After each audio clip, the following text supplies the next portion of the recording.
Hi, it's Rachel. In this video, we're going to go over how to use an ad hoc workflow. When you first log into the system, you'll be brought to this dashboard.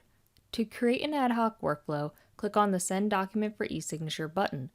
This will then bring you to a screen to allow you to select which workflow type you would like to use. In our use case, you want to send out a document for someone else to sign and send the completed document to others. I will click on the Send for Signature workflow option.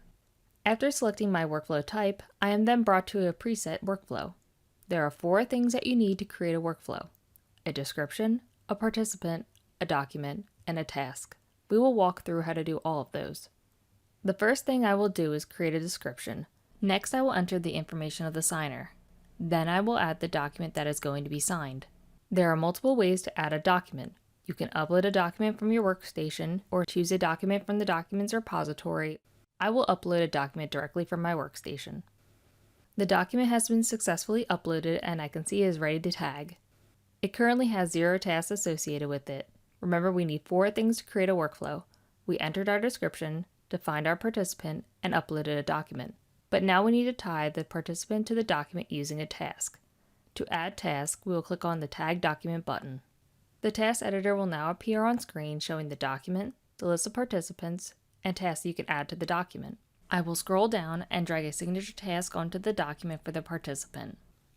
Now that I have placed a signature, I have access to signature block data. I will drag printed name and signature date over. Once all the needed tasks are tagged, click on the green Done button to save your work and exit the task editor. Lastly, I can add email recipients that will receive an email with a copy of the signed document attached. In our use case, I want myself and our legal team to receive a notice when the document is completed and a copy of the signed document. Once I added all the needed recipients, I am then ready to start the workflow. It is good to note that when I have completed all 4 parts, you will have the option to save the workflow for later use.